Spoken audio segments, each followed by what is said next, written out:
En juillet 2025, 6 événements catastrophiques sont annoncés pour bouleverser l'humanité. Des événements si terribles qu'ils exigent notre attention immédiate. Une femme a connu une mort clinique et a rencontré Jésus lui-même, qui a révélé ses avertissements pour notre époque. Bien que la miséricorde de Dieu puisse retarder ces événements si l'humanité se tourne vers lui, ce répit n'est que temporaire, témoignage de son infinie compassion. Avant de plonger dans cette histoire, veuillez ouvrir votre cœur à cette vérité. L'important est de toujours se tourner vers Dieu et de faire confiance à ses enseignements. Abonnez-vous à notre chaîne pour rejoindre des milliers de personnes en quête de la lumière divine et laissez un commentaire avec votre nom et votre ville pour proclamer votre foi. Nous prierons pour vous. Écoutons maintenant ce témoignage.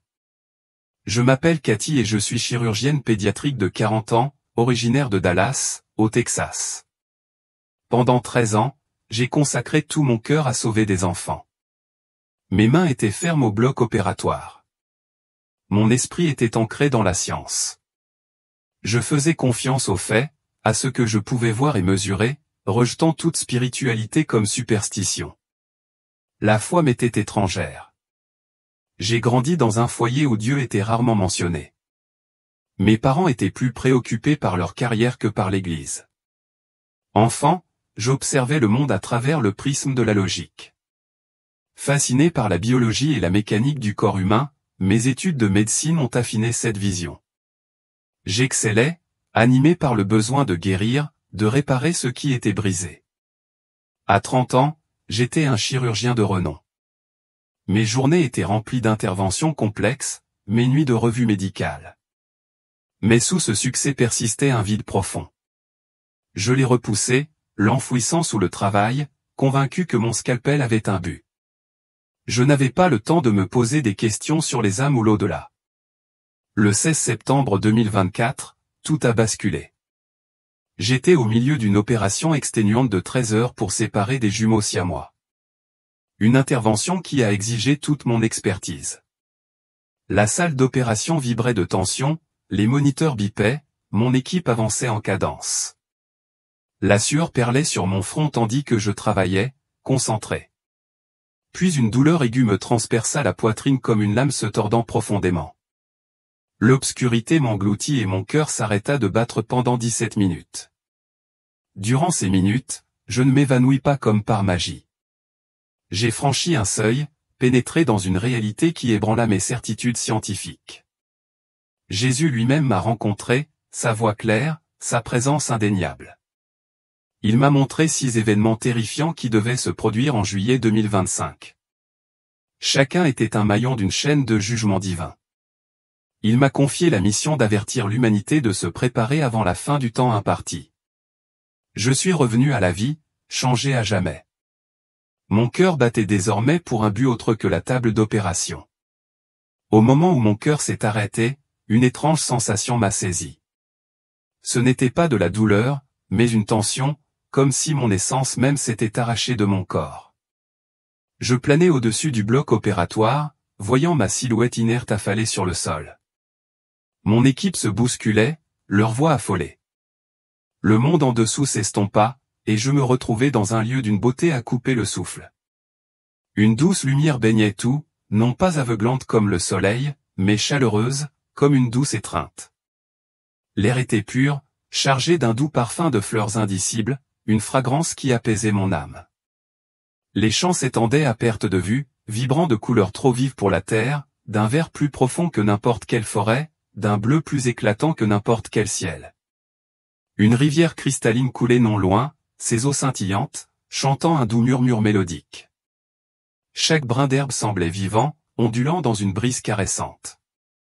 La paix m'enveloppait. Un calme si profond qu'il effaça toutes mes inquiétudes. Le poids de ma vie, le stress, les doutes, l'épuisement se dissipèrent. Je me sentais entière, comme si j'avais cherché cet endroit sans le savoir. Puis une silhouette familière apparut. Ma grand-mère, Maria, décédée quand j'avais 12 ans, se tenait devant moi, le visage radieux, le regard brûlant d'amour. Elle portait une robe fluide et chatoyante, sa présence vibrante, plus vivante que je ne l'avais jamais vue. « N'aie pas peur, Mia, dit-elle d'une voix douce mais claire, utilisant le surnom qu'elle m'utilisait toujours. Jésus attend de te parler. Ces mots étaient lourds de sens, la promesse d'un événement capital. Avant même de pouvoir répondre, je l'ai senti. Jésus s'est approché, sa silhouette était reconnaissable entre toutes, même si je ne l'avais jamais vu auparavant. Sa robe rayonnait, tissée de lumière, et sa présence emplissait l'air d'une autorité à la fois puissante et tendre. Son regard était d'une profondeur insondable, débordant de compassion, il perçait chaque recoin de mon cœur. Lorsqu'il parla, sa voix était comme un fleuve, ferme mais puissant, résonnant en moi.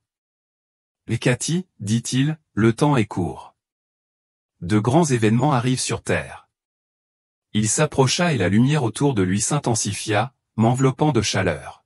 « Je vais vous montrer 6 événements qui se dérouleront en juillet 2025, poursuivit-il. C'est écrit, mais mon peuple doit être prêt. » L'air scintilla, le paysage autour de nous se transforma, prêt à révéler des vérités auxquelles je n'étais pas prêt. Le chant de la rivière s'estompa, les chants se brouillèrent, comme si la création elle-même retenait son souffle. Je me tenais en sa présence, l'âme ancrée, sachant que j'allais assister à quelque chose qui dépassait l'entendement. La beauté de ce lieu persistait, contrastant fortement avec ce qui m'attendait. La lumière, la paix, la pureté, c'était le paradis, un aperçu de la promesse de l'éternité. Mais les paroles de Jésus étaient porteuses d'urgence, un appel à voir l'avenir, à porter un avertissement sur terre. Tandis qu'il parlait, le sol sous mes pieds semblait solide et pourtant vivant, vibrant d'une douce énergie. L'air était pur, débarrassé de la piqûre stérile de l'hôpital, remplacé par une fraîcheur qui me revigorait. Le sourire de Maria me hantait, me rappelant l'amour qui perdure au-delà de la mort. Le regard de Jésus soutenait le mien, ferme et sûr. « Viens, dit-il, et la lumière changea, m'ouvrant une vision de ce qui allait arriver. Mon âme tremblait, non pas de peur, mais d'émerveillement, prête à voir, à apprendre, à supporter le poids de son message. La transition se fit en douceur, la beauté du ciel, fondement des révélations à venir. Je sentais sa présence à mes côtés, un guide constant. Alors que la première vision commençait à se dévoiler, l'air vibra, animé d'un but, et je me préparais à la vérité qu'il allait me révéler. Cet instant, cette rencontre, a tout changé. Je n'étais plus seulement un chirurgien. J'étais un témoin choisi pour voir, pour parler, pour alerter un monde qui se précipite vers juillet 2025. La vision s'est dévoilée, m'entraînant dans une ville tentaculaire, dont la silhouette mêlait acier et pierre sous un ciel gris et lourd. Des églises se dressaient disséminées, leurs flèches perçant les nuages, mais un profond vide planait sur elles.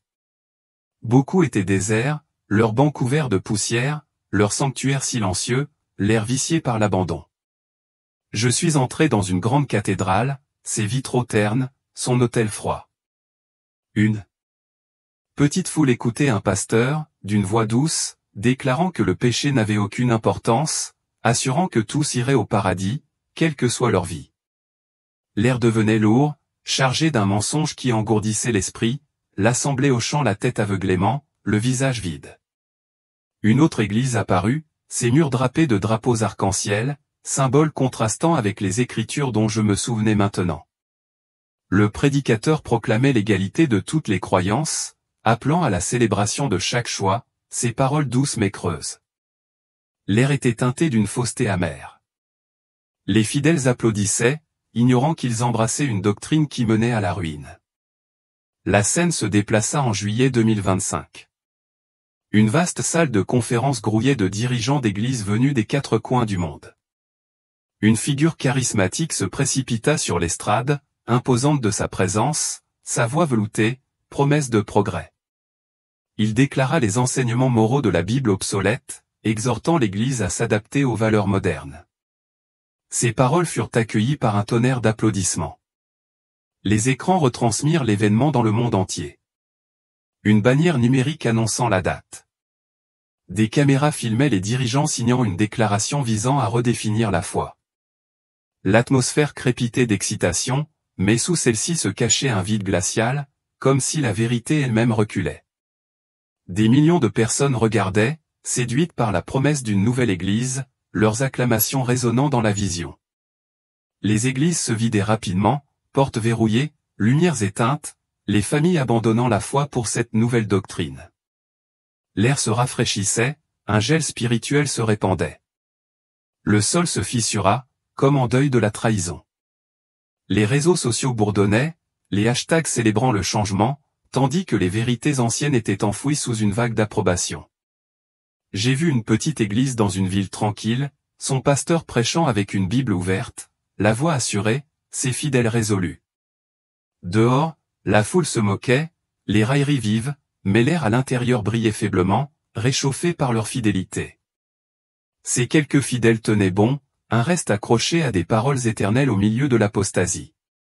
La vision s'est élargie, révélant des villes du monde entier, Paris, Nairobi, Seoul, Sydney, où les églises se sont transformées en cafés, galeries ou sanctuaires dédiés à de faux dieux. L'air en ces lieux était vicié, chargé d'un brouillard spirituel.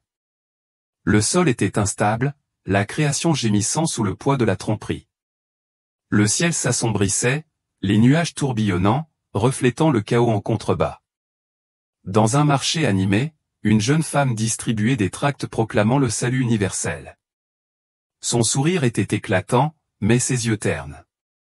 L'air autour d'elle semblait raréfié, ses mots séduisants éloignant les âmes de la vérité. Non loin de là, un homme brûlait sa Bible, les flammes projetant une fumée amère, son choix fermant la voie à la lumière. Pourtant, des îlots de foi persistaient. Dans un grenier caché, une famille priait, la Bible ouverte, la voix douce mais ferme. L'air scintillait, leur foi, tel un phare défiant la marée mondiale. Ils confrontaient chaque enseignement aux Écritures. Leur détermination, une lumière dans l'obscurité grandissante. L'ampleur de cette chute m'a bouleversé. Des familles se sont divisées. Des amis ont abandonné la foi. Des communautés entières ont sombré dans le mensonge. L'air était chargé d'une légère odeur de cendre.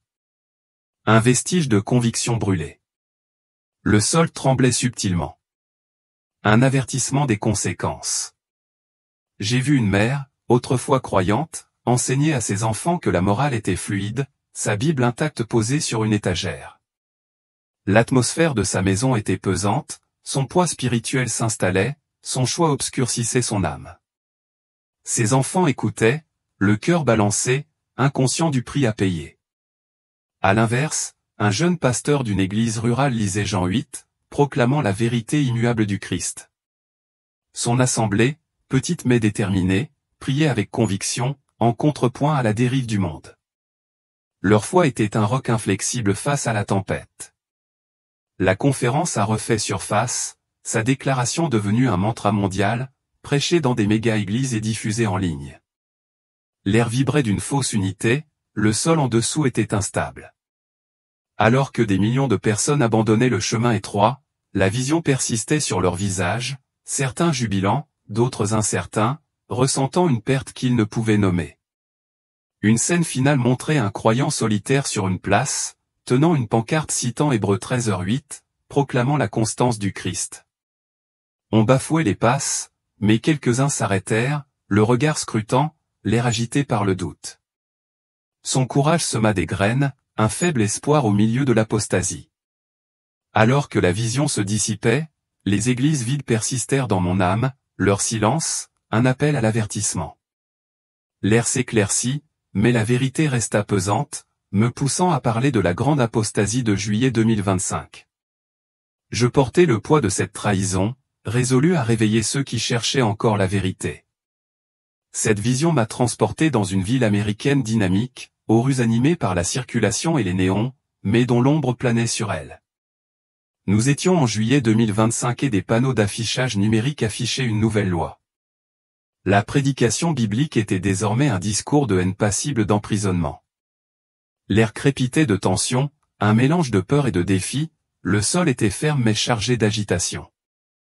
Je me trouvais dans une modeste église, dont les bancs étaient remplis de croyants, le visage concentré tandis que leur pasteur proclamait l'unique voie du salut selon le Christ.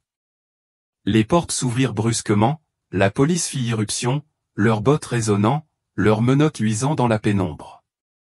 Ils saisirent le pasteur et le traînèrent dehors, sa Bible tombant au sol, l'air lourd des halètements et des prières de l'assemblée.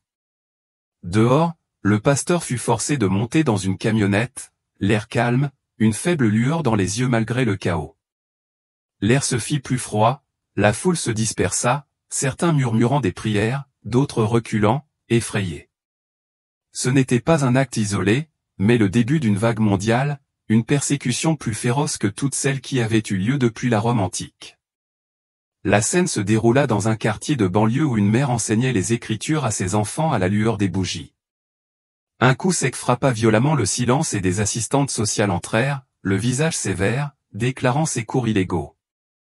Ses enfants furent emmenés, ses cris perçant l'air, le sol sous sa maison tremblant comme si elle partageait son chagrin. De l'autre côté de l'Atlantique, l'Europe a reflété cette oppression. À Londres, des pasteurs ont été emprisonnés, leurs sermons confisqués, l'air chargé d'une odeur de pluie et de désespoir.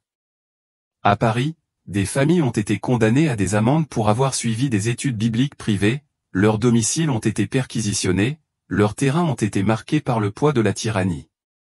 Au Canada, un jeune couple se tenait devant leur boulangerie fermée pour avoir cité des passages bibliques. L'air était vif, leur souffle perceptible, leur visage fatigué mais résolu, le sol sous leurs pieds, solide, témoignage de leur foi. Ils refusaient d'abjurer, leurs moyens de subsistance perdus, mais leurs âmes intactes. La persécution se répandit, touchant tous les continents. En Afrique, les croyants furent battus dans des villages poussiéreux, leur sang maculait la terre, imprégné de l'odeur de la sueur et du sacrifice. En Asie, les églises brûlaient, leurs cendres s'élevant en nuages amers, le sol calciné. La création en deuil. J'ai vu un homme dans une cellule de prison exiguë, sa Bible passée en contrebande pour seule lumière. Il lisait doucement, la voix posée, l'air humide mais réchauffé par sa foi, une lueur dans ses yeux défiant les barreaux. Ses prières s'élevaient, défi silencieux face à l'obscurité qui s'installait. D'autres ont hésité sous la pression. Une femme, autrefois fidèle de l'Église, a signé un serment de reniement de sa foi pour conserver son emploi, le visage hanté, l'air glacial autour d'elle, l'âme ternie. Le sol sous ses pieds lui semblait creux, son choix un pas vers la perte éternelle. Dans une clairière, des croyants se sont rassemblés au clair de lune, leurs hymnes doux se mêlant au bruissement des feuilles. L'air était vibrant de leur courage, le sol frais, un sanctuaire au milieu de la tempête. Ils partageaient le pain, leur foi, un lien plus fort que toute loi. La vision révélait des villes transformées en champs de bataille, la technologie traquant les croyants, des drones vrombissant au-dessus de leur tête. L'air bourdonnait de surveillance, le sol jonché d'écritures confisquées, la société se retournant contre ceux qui tenaient à la vérité. Le ciel devint gris, reflet du rejet du monde. Pourtant, les fidèles rayonnaient. Une grand-mère, dans un centre de détention, murmurait l'évangile à sa compagne de cellule. Sa voix était douce, l'air chargé d'une légère douceur, une touche de paix céleste. Ses paroles éveillèrent la foi, une onde dans l'obscurité, son sacrifice une graine. Aux États-Unis, le procès d'un pasteur fut diffusé. Sa voix audacieuse proclamait le Christ par-dessus tout. L'atmosphère de la salle d'audience était pesante, chargée d'enjeux éternels, et ses paroles transpercèrent le cœur de quelques téléspectateurs. Dehors, les manifestations faisaient rage, mais son témoignage persistait, un appel au courage. L'ampleur de la persécution était stupéfiante. Les lois se durcissaient, les libertés étaient bafouées, les croyants traqués. En Europe, un jeune homme affrontait un peloton d'exécution, les lèvres en prière, l'air scintillant comme si des anges se tenaient près de lui. Sa mort fut rapide, mais sa paix demeura, témoin de l'éternité. J'ai vu des familles déchirées, des parents perdre leurs enfants, des croyants perdre leur foyer, leur vie bouleversée par la vérité. L'air portait leurs prières, un cœur s'élevant, le sol stable sous leur détermination. Ils ont tenu bon, leur foi comme un roc face à la vague d'oppression. Dans un sous-sol caché, un groupe étudiait l'Apocalypse, la voix basse, l'air vibrant de conviction. Ils priaient pour trouver la force, leur foi comme la lumière défiant la répression mondiale. Le sol sous leurs pieds était froid, mais leur cœur brûlait de détermination. La vision s'attardait sur ces scènes, le prix de la fidélité criant, l'espoir des fidèles rayonnant. L'air s'éclaircit légèrement, mais la vérité pesait lourd. Un avertissement des épreuves de juillet 2025. J'ai porté leur visage, leur courage, résolus à partager la réalité de cette persécution. La vision s'est ouverte sur une place animée de la ville, en juillet 2025, où des milliers de personnes se sont rassemblées, le visage émerveillé.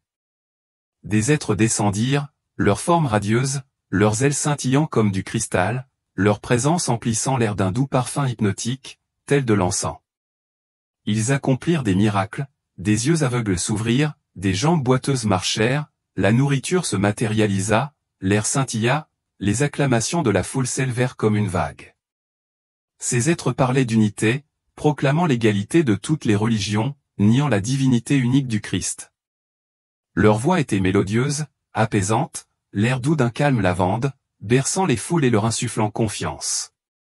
Pourtant, un léger frisson persistait, une fausseté sous leur éclat, le sol en dessous, instable, comme s'ils rejetaient leurs paroles.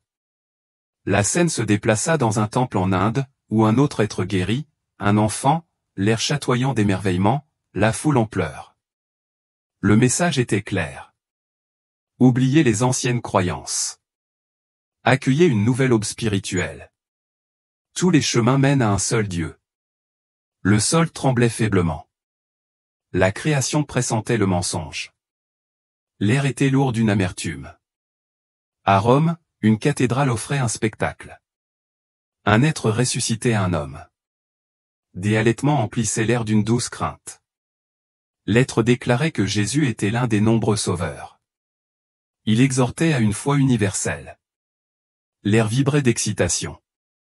Le sol craquait subtilement. Une protestation silencieuse. Les fidèles s'agenouillaient. Leurs acclamations couvraient la vérité. Les miracles étaient indéniablement éblouissants. Les tempêtes se calmèrent. Les maladies disparurent. L'eau se transforma en vin. L'air vibra d'une douceur hypnotique, attirant des milliards de personnes dans la tromperie. Les médias firent l'éloge de ces êtres, les qualifiant de divins. Le sol était jonché de Bibles abandonnées. La société était fascinée. La tromperie se répandait à l'échelle mondiale, synchronisée avec le 25 juillet. Des êtres apparaissaient sur des lieux sacrés. Jérusalem, la Mecque, Vaнаsie, unissant les croyances sous un mensonge. L'air était chargé d'encens. Le sol était instable, tandis que des millions de personnes adoraient, aveugles au prix à payer. Les réseaux sociaux ont explosé, unissant le monde sous leur bannière. J'ai vu une famille chrétienne autrefois pieuse, séduite par un miracle survenu dans son église, leurs Bibles intactes. L'air s'adoucissait autour d'eux, leur foi s'évanouissait. Ils rejoignirent un nouveau temple, dont l'autel était orné des symboles de toutes les religions, le sol froid, leurs âmes s'assombrissant, le ciel s'obscurcissant, les nuages tourbillonnant, reflétant les mensonges emprisonnés. En revanche, un petit groupe se réunissait dans un entrepôt, confrontant les paroles de l'être aux Écritures. Leur chef lisait Jean 14h6, l'air chargé de vérité. Ils priaient, résistant à la vague mondiale. Le sol sous leurs pieds était solide, leur foi une forteresse. Leur voix s'élevait, contrepoint à la tromperie. Les miracles de l'être s'intensifiaient, le ciel s'ouvrait, les foules haletaient, l'air était empli d'émerveillement. Ils nourrissaient des milliers de nations guéries, leur pouvoir semblant illimité, le sol tremblant, la création gémissant sous leur influence. Pourtant, leurs yeux les trahissaient, froids et creux, une lueur d'obscurité.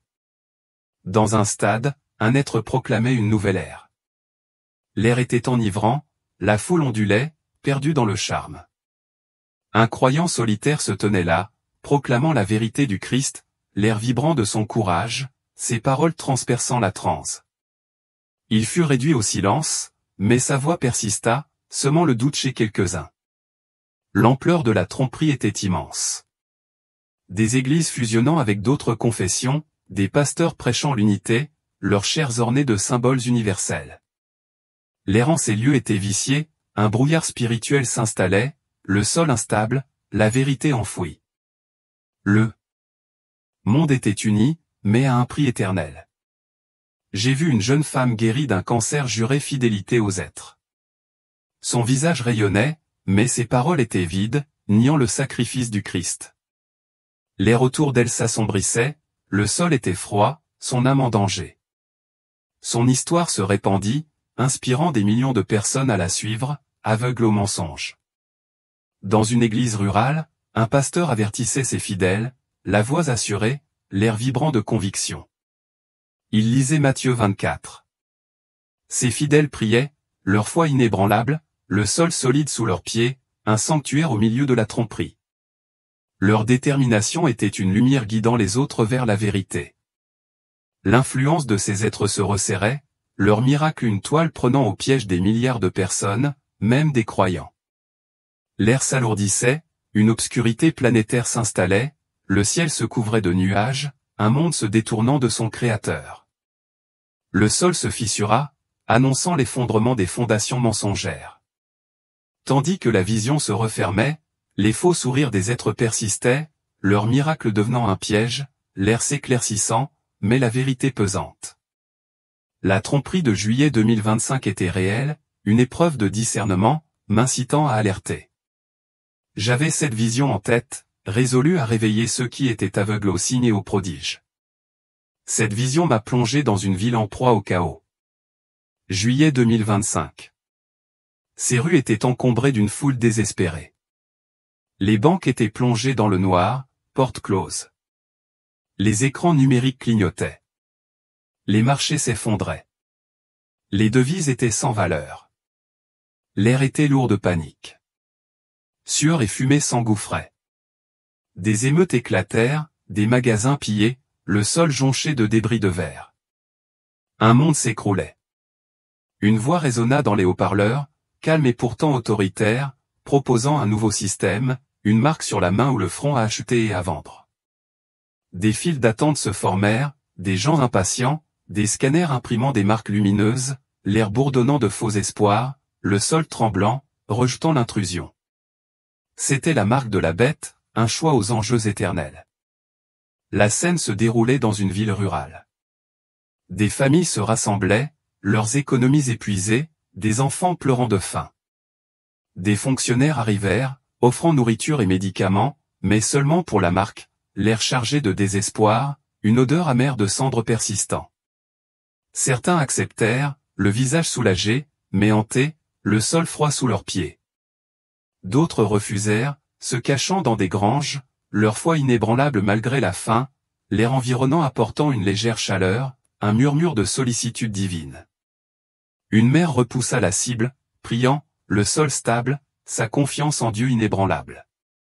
Un étranger apparut, partageant du pain. Un signe de prospérité. L'effondrement fut mondial.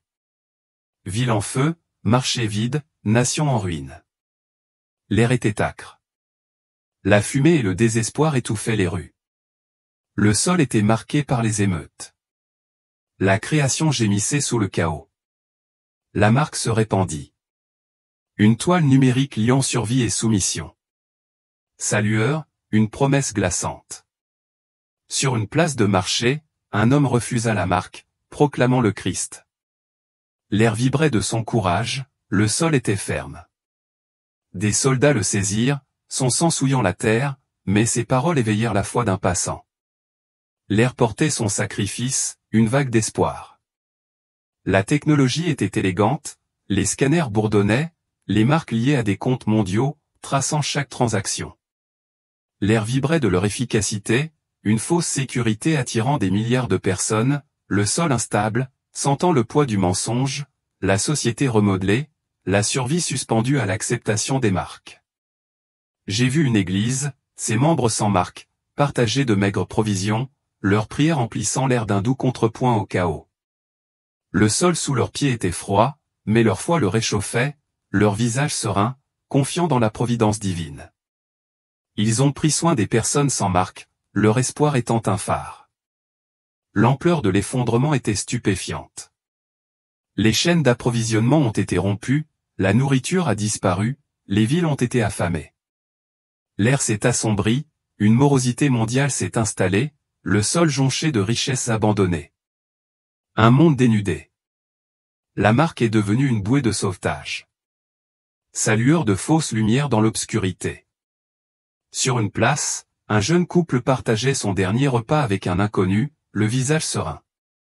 L'air était imprégné de leur gentillesse.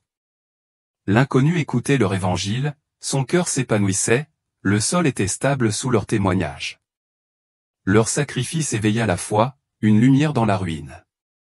La vision révélait le prix du refus, de l'emprisonnement, de la famine, de l'exécution. Pourtant, les non-marqués ont résisté, leurs prières s'élevant, l'air portant leur espoir, le sol leur ancre. Ils faisaient confiance à Dieu, leur foi un bouclier contre le désespoir de l'effondrement. J'ai vu un père non marqué, troquant ses compétences contre de la nourriture, sa famille en sécurité, l'air chaud de sa détermination. Il parlait du Christ, ses paroles attiraient les autres, le sol était ferme, une communauté se formait dans le chaos. Sa foi était une étincelle, allumant l'espoir au milieu des ruines. L'effondrement fut soudain, un piège pour les non-préparés, son chaos une épreuve de loyauté. L'air était lourd, le sol instable, mais les fidèles tinrent bon, leur confiance en Dieu inébranlable.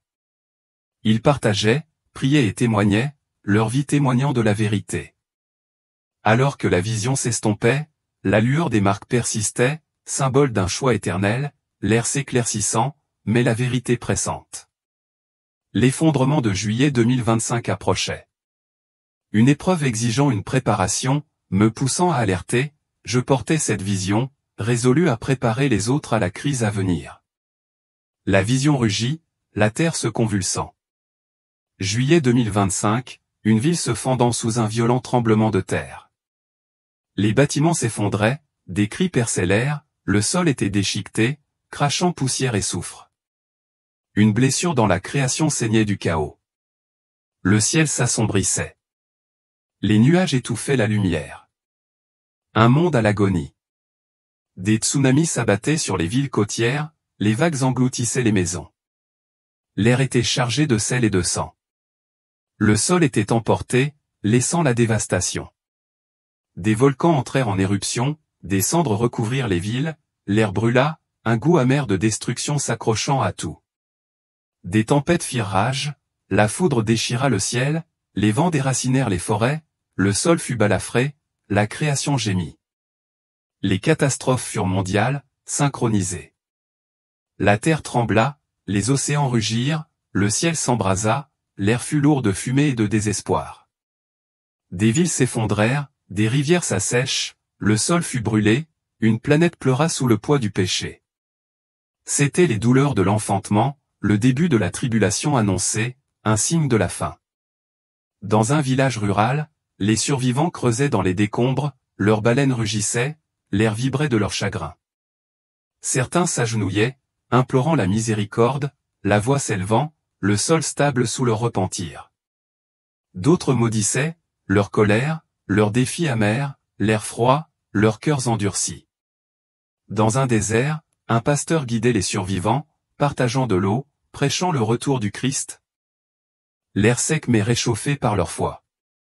Leurs prières s'élevaient, une légère fraîcheur s'installait, une touche de réconfort divin, le sol ferme, leur espoir une lumière au milieu des ruines. Ils exerçaient leur ministère, leur témoignage se répandait. La vision montrait des millions de personnes en fuite, des villes réduites en cendres, l'air chargé de cendres et de soufre, le sol instable, rongé par la douleur. Des familles étaient déchirées, des êtres chers perdus, l'air était un cœur de tristesse, mais l'espoir brillait chez certains. Dans une ville inondée, une famille priait, sa maison épargnée, sa foi rayonnante. À l'inverse, un pillard dans une ville en ruine réclamait des miettes, accusant Dieu, le cœur fermé, l'air froid, le sol s'affaissant sous ses pieds. Son défi s'est soldé par un effondrement. Son esprit s'est évanoui, un avertissement des choix qu'il avait faits. La douleur de la terre était un miroir de la rébellion de l'humanité. J'ai vu des églises, même en ruine, remplies de fidèles, leur voix s'élevant, l'air imprégné de foi, le sol défiant le désespoir. Ils cherchaient Dieu, leur repentir un phare, attirant des milliers de personnes vers la vérité dans la crise. Un renouveau s'épanouit, contrastant fortement avec le chaos. D'autres résistèrent, endurcis, lançant des malédictions retentissantes, l'air s'embrasant de fureur, le sol se fissurant, ravalant leur fierté. Des villes brûlèrent, des sociétés se fracturèrent, l'air chargé de rébellion, un monde rejetant la miséricorde. Pourtant, certains hésitaient, le regard scrutateur, attiré par la lumière des fidèles. Dans un camp de montagne, les survivants partageaient leur nourriture, un croyant lisait les Écritures, l'air était apaisant, le sol frais, leur prière était appelée au ciel. Leur histoire se répandit, suscitant la foi dans une ville voisine, une vague d'espoir, défiant la colère de la tribulation. Ils étaient ordinaires mais choisis, leur témoignage puissant. L'ampleur du désastre était immense. Des cicatrices terrestres, une carte du bilan du péché, l'air nécessaire pour les vies perdues. Les tremblements de terre ont rasé des nations. Les tsunamis ont ravagé des côtes. Les tempêtes ont brisé des rêves. Le sol témoignait d'un avertissement divin. Pourtant, la miséricorde persistait. Une chance pour les âmes de se convertir. Une jeune femme, orpheline suite à un tremblement de terre, a trouvé une Bible dans les décombres, lisant à voix haute, l'air s'agitant, attirant l'attention d'étrangers. Sa voix était faible, mais sa foi puissante, le sol étincelant de renouveau, une lumière dans l'obscurité. Son histoire s'est répandue, telle une semence de salut. Les fidèles ont enduré, partageant des miracles de secours, leurs prières s'élevant, l'air une symphonie d'espoir, le sol leur ancre. Ils ont exercé leur ministère, guéri et prêché. Leur foi un bouclier contre le désespoir.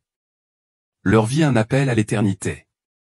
La tribulation fut une moisson, des âmes qui s'éveillaient. La vision persistait, révélant la douleur de la terre, le choix de l'humanité. L'air était lourd de possibilités, mais aussi de pertes. La tribulation de juillet 2015 était réelle. Un appel à témoigner, m'incitant à alerter. J'ai porté cette vision, résolu à préparer les autres aux épreuves, leur courage, mon guide. La vision s'est assombrie. Une ville rayonnant d'une paix illusoire. Juillet 2025. Ces rues étaient calmes, l'air serein, trompeur. Un homme émergea, sa présence magnétique, son visage saisissant, sa voix une mélodie d'espoir, promettant des solutions à chaque crise. La foule se rassembla, leur adoration emplissant l'air, un doux parfum de dévotion, leurs acclamations une vague de dévotion. Il réglait les guerres d'un geste, rétablissait les économies, calmait les catastrophes. Son pouvoir était miraculeux, le sol stable sous ses pas, l'air chatoyant de respect. Des statues s'élevaient à son image, resplendissant dans chaque ville, l'air chargé d'encens, leur présence exigeant loyauté. Le monde s'agenouillait, l'acclamant, le ciel clair, une fausse aube se levant. Pourtant, il se proclamait divin, un blasphème glaçant l'air, le sol tremblant faiblement, la création reculant. Il proclamait le retour du Christ, mais ses paroles n'exaltaient que lui-même, niant le sacrifice de Jésus. L'air était amer de son mensonge, son regard froid. Le véritable Jésus se tenait à mes côtés, sa lumière révélant la tromperie. La vision se propageait à une scène mondiale où il accomplissait des prodiges. Des malades guérissaient, les tempêtes s'apaisaient, l'air était assourdi par le faux culte, les foules grossissaient, des milliards de personnes étaient captivées. Il dévoila une statue d'or exigeant l'allégeance, l'air taché du sang de ceux qui refusaient, le seul témoin silencieux de leur sacrifice. Ces miracles étaient incessants, les cieux s'ouvraient, la terre se courbait à sa volonté, l'air était chaud d'émerveillement, le sol se déformait sous son influence. Les nouvelles le glorifiaient, les dirigeants se soumettaient, le monde s'unissait sous sa bannière, le ciel s'assombrissait, une fausse paix masquait la vérité. Sa voix résonnait partout, un appel hypnotique. Dans un village, une famille s'inclinait devant sa statue, sa Bible brûlée, l'air froid, sa foi déclinant, le sol s'obscurcissant sous leurs pieds. Ils l'adoraient, influencés par ses promesses, leurs âmes adorant les ténèbres, inconscientes du prix de l'éternité. son influence était une toile qui les menaçait à la ruine. Un pasteur refusait de prêcher dans une église cachée. Sa voix était un phare, l'air était chargé de vérité, le sol était ferme, ses fidèles étaient inébranlables, rejetant les mensonges de l'Antéchrist. Ils priaient, leur foi, une forteresse défiant le culte mondial. Leur détermination, une lumière guidant les autres. Ces temples s'élevaient, unissant toutes les croyances. L'air est un chant de fausse unité. Sa voix, un hymne unissant des milliards de personnes dans un mensonge. Le sol proteste, tremblant sous le chagrin de la création. Il a guéri les nations, nourri les affamés, son pouvoir un masque, l'air doux comme le siège, son programme sombre, éternel. J'ai vu un jeune homme refuser l'adoration de la statue, citant les Écritures, l'air frappant de son courage, le sol stable, ses paroles transperçant la transe. Les soldats l'ont abattu, son sang en témoin, mais un spectateur s'est réveillé, l'air changeant, sa mort semant la foi. Son sacrifice était une étincelle. L'emprise de l'Antéchrist était de fer, ses statues omniprésentes, sa voix promettant la puissance, l'air séduisant, le sol instable, un monde se craquant sous son mensonge. Les dissidents étaient traqués, leur sang caché, l'air silencieux de leurs cris, la terre souillée par leur fidélité. Ces signes s'affirmaient, la terre obéissait, le ciel tournait à son ordre, l'air était un spectacle, les foules chantaient, le sol aveuglait sa malice. Ses yeux brillaient d'un éclat creux, une soif d'adoration, un aperçu du cœur de Satan, l'air glacial révélant sa nature. Sur une place, un temple rayonnait, des fidèles l'adoraient, l'air enivrant, leur chant un rythme qui les unissait à lui. Un prophète se tenait là, proclamant le Christ. Sa voix perça, l'air s'agita, quelques-uns s'éveillèrent, son silence fut bref, mais sa vérité, durable. La vision révéla son projet, une religion mondiale, toutes les confessions réunies sous sa direction, des temples s'élevant, l'air chargé d'adoration, le sol instable, la création gémissant. Il promit le salut, mais livra la damnation. L'air était un mensonge, le monde aveugle, courant vers sa fin. Alors que la vision s'estompait, son visage persistait, son sourire glacial, son pouvoir un piège, l'air pur, mais la vérité pressante, un avertissement pour juillet 2025. Je portais sa tromperie, résolu à avertir, à partager l'avènement de l'Antéchrist, un appel à tenir ferme dans la lumière du Christ. Les visions cessèrent, et je me tenais dans la lumière du ciel, l'air pur, sa paix apaisante pour mon âme, la mélodie du fleuve un doux murmure. Les conseils de Jésus se déployèrent, ses paroles s'imprimèrent dans mon cœur, telle une feuille de route pour les épreuves de juillet 2025. Les 6 événements surviendraient rapidement, une séquence divine, chacun mettant à l'épreuve la loyauté de l'humanité. Les croyants ne seraient pas épargnés par les tribulations, mais ils affronteraient des épreuves pour prouver leur foi. Une vérité faisant écho aux promesses d'endurance du Christ. L'air était calme, le sol ferme, son message un appel à se tenir prêt, ancré dans l'espoir éternel. La préparation était double. Il préconisait une approche à la fois pratique et spirituelle, un bouclier contre la tempête imminente. La préparation matérielle impliquait de rassembler nourriture, eau et provisions. Une protection contre l'effondrement économique, le chaos, l'atmosphère chargée d'urgence. J'ai vu des familles partager leurs ressources, leur confiance en Dieu les soutenant, le sol un refuge, leur foi une lumière. Sa providence était certaine, une promesse de soins au milieu des ruines. La préparation spirituelle était primordiale, une immersion quotidienne dans les Écritures, la prière et la communion fraternelle. L'air était vibrant de la douceur de la foi.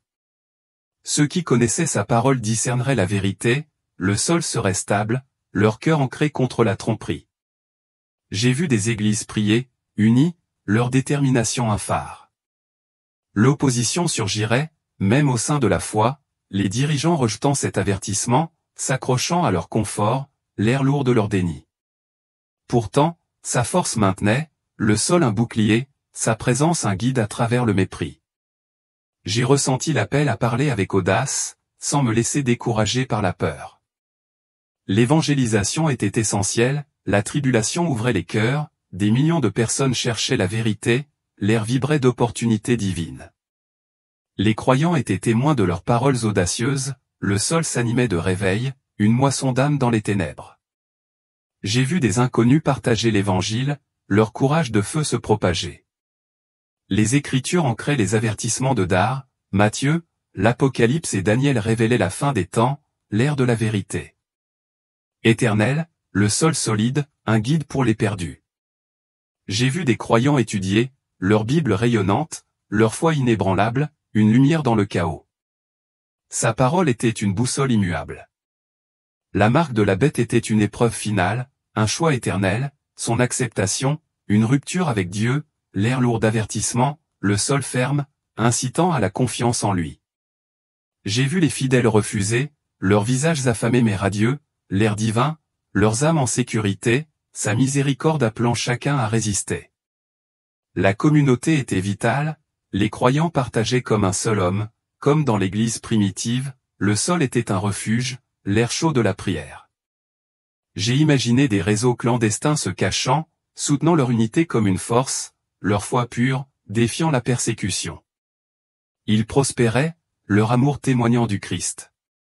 Son amour pour l'humanité rayonnait, ne souhaitant la mort d'aucun homme. L'air était tendre, promesse de miséricorde même dans le jugement. La terre, champ de rédemption. J'ai vu des âmes transformer leurs cris en supplications. L'air purifié. Le salut offert jusqu'au dernier souffle.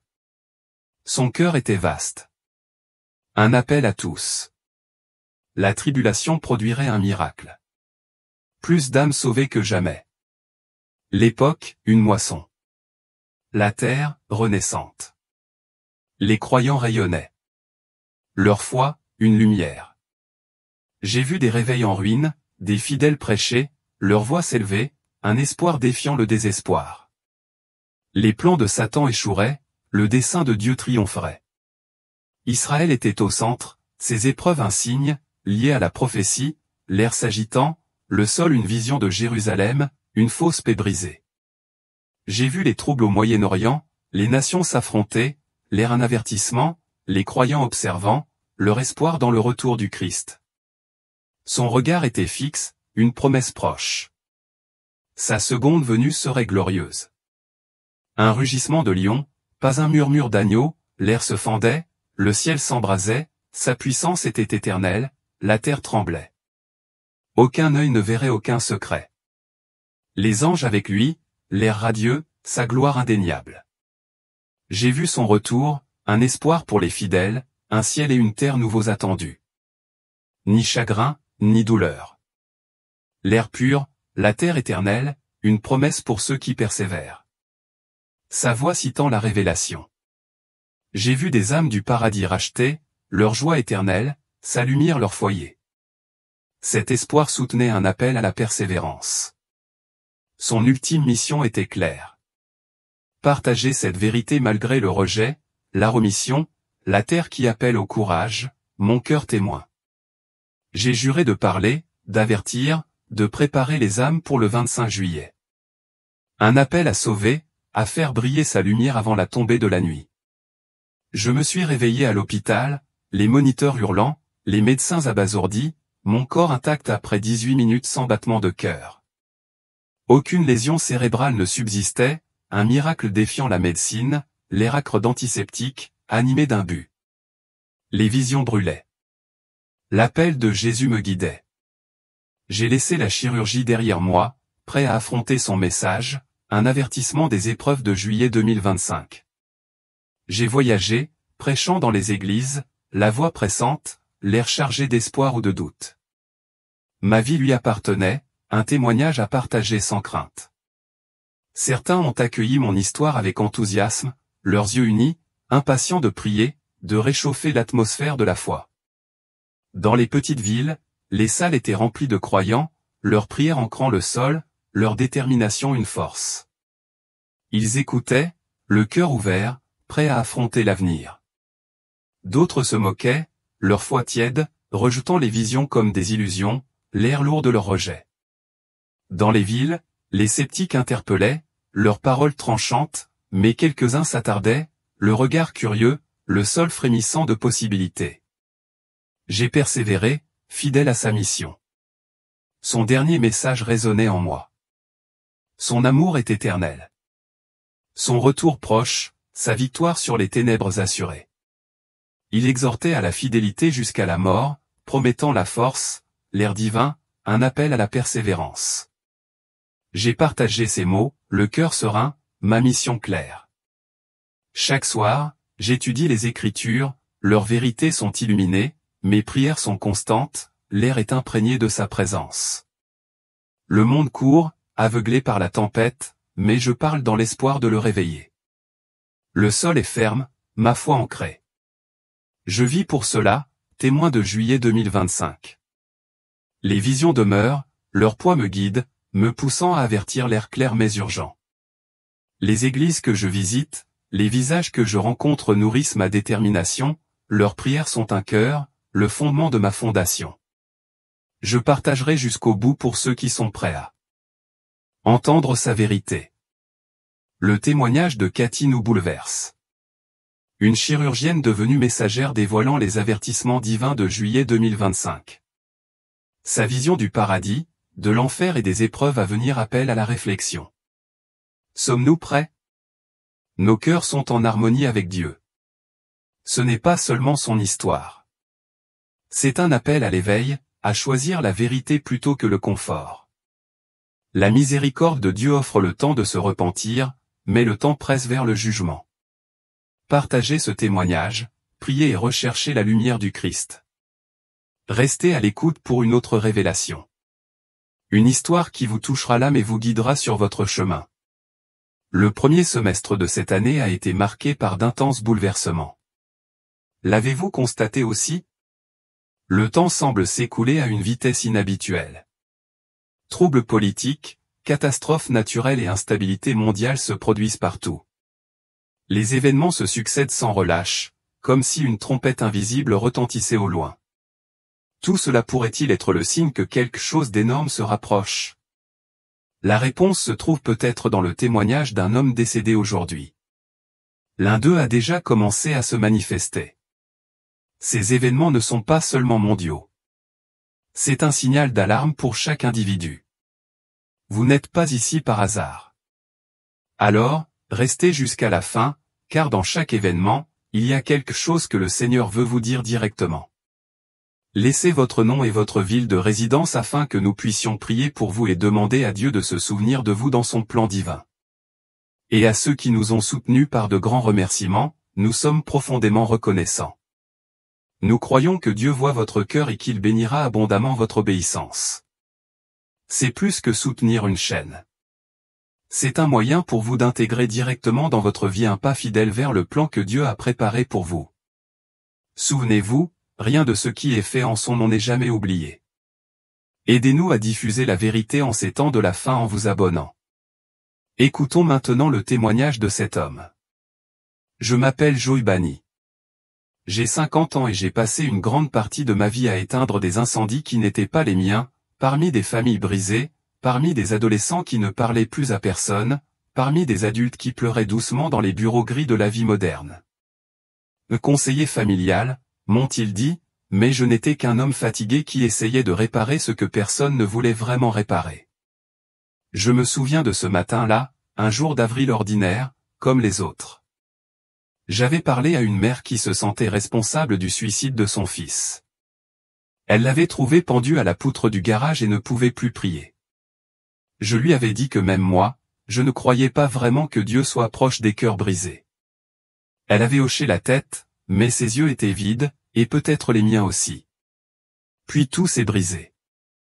J'allais me lever, peut-être pour aller chercher un verre d'eau, ou peut-être pour fuir tout ça, mais mon cœur a décidé pour moi. J'ai ressenti une douleur soudaine, mais pas forte, juste un vide, un effondrement intérieur. Les voix se sont étendues comme des échos dans une grotte, et les murs du bureau ont commencé à se courber. Je me suis effondré sans cri, sans mélodrame. Pourtant, à partir de ce moment-là, tout a commencé à briller. Je ne sais pas comment c'est arrivé, mais je me suis retrouvé très haut, suspendu au-dessus de mon corps. Je l'observais avec un étrange détachement, comme s'il s'agissait d'un vieux costume abandonné sur une chaise. Mes collègues criaient. L'un d'eux appelait les secours. Une femme pleurait, la tête entre les mains. J'ai tout vu. J'ai tout entendu, mais je n'ai ressenti aucune peur. Juste un silence clair, plus réel que le bruit. Puis cette présence est arrivée. Ce n'était pas une silhouette apparue soudainement, mais une réalité qui imprégnait tout. La pièce devint lumière, et la lumière devint chair. Et cette chair était Jésus, non pas comme sur les tableaux, ni comme dans les récits de mes grands-parents pentecôtistes. Non, c'était une présence vivante, pleine, irrésistible. C'était un feu qui ne brûlait pas. Une vérité qui ne blessait pas. Un amour qui ne demandait aucune explication. Ses yeux me regardaient comme personne ne l'avait jamais fait. C'était comme s'il voyait tout de moi. L'enfant blessé, l'adolescent en colère, le mari raté, l'homme qui cherchait Dieu mais le confondait avec son devoir. Pourtant, il ne me jugeait pas. Il m'aimait inconditionnellement. Alors, est-ce la fin, me demandai-je en moi-même, sans un mot. Non, répondit-il. Sa voix ne venait pas de sa bouche, mais du plus profond de mon être. Joey, ce n'est pas encore fini, je dois te montrer ce qui va se passer. Le son de mon nom prononcé par lui était comme une racine qui se développait en moi. Je ne comprenais pas ce qu'il voulait dire. Mais avant même que je puisse répondre, avant même de pouvoir formuler une pensée, l'espace autour de nous commença à se transformer. Le décor du bureau disparut comme poussière au vent. Le temps se déforma et tout ce que je connaissais se dissout. Un voyage commençait et je n'étais pas prête. Tout a commencé dans un lieu à la fois vaste et étouffant. Je n'étais plus dans un monde sans ciel ni terre. C'était comme si j'avais été projeté dans l'esprit fracturé d'une civilisation mourante, une structure colossale suspendue dans un vide infini, une cathédrale de pensée abandonnée par son propre créateur. Le silence qui y régnait n'était pas la paix, mais la paralysie. Le bâtiment n'avait ni angle ni centre, seulement des murs sans fin s'étendant dans toutes les directions, remplis de hautes étagères grises qui pliaient sous le poids de livres couverts de poussière. Ils n'avaient pas de titre. Leur dos était cassant, leurs bords chantaient comme. Bien que brûlés par le temps lui-même. L'air était lourd de l'odeur de moisi du vieux papier et d'une légère fumée, comme une bibliothèque ayant survécu à 1000 incendies, mais ayant oublié sa fonction. Je me mis à marcher, bien que le sol sous mes pieds fût différent de tout ce que j'avais connu. Il craquait comme du vieux bois, mais c'était du verre translucide, et en dessous s'agitaient des ombres sans visages agités, des pensées abandonnées enfouies sous des couches d'idées obsolètes. À chaque pas, j'avais l'impression de fouler les ruines d'un intellect oublié. Je comprenais instinctivement qu'il s'agissait d'un dépôt de savoir humain, non pas tel qu'il était à son apogée, mais tel qu'il était sur le déclin. Ce n'était pas de la sagesse. C'était le vestige d'un savoir, désormais en déclin, confus et replié sur lui-même. Des silhouettes s'agitaient autour de moi. Des hommes et des femmes de tous âges, impeccablement vêtus, comme prêts pour une réunion officielle, mais leurs expressions étaient dénuées de lumière. Leurs yeux étaient creux, leurs mouvements mécaniques. Ils tenaient ces mêmes volumes gris. Ils les feuilletaient désespérément. Parcourant page après page avec des doigts tremblants, le regard errant, en quête de vérité ou peut-être de clarté, mais sans jamais rien trouver. Une fois un livre terminé, il le remettait en place et en prenait un autre, puis un autre encore. Souvent, il revenait au même, relisant ces pages vides, comme si la répétition pouvait en révéler le sens. C'était un cycle de désespoir silencieux. Un désert déguisé en bibliothèque. Ils avaient soif. Mais les puits étaient à sec. Personne ne parlait. Personne ne pleurait. C'était comme si la douleur de la futilité était devenue partie intégrante du mobilier, acceptée et inéluctable. Puis j'ai remarqué les murs. Gravés dans la pierre lisse, des inscriptions palpitantes. Des phrases dans toutes les langues jamais parlées. Elles brillaient faiblement, comme vivantes. Je me suis senti attiré par elles. Et je n'étais pas seul. Un jeune homme s'est approché d'une inscription écrite en latin.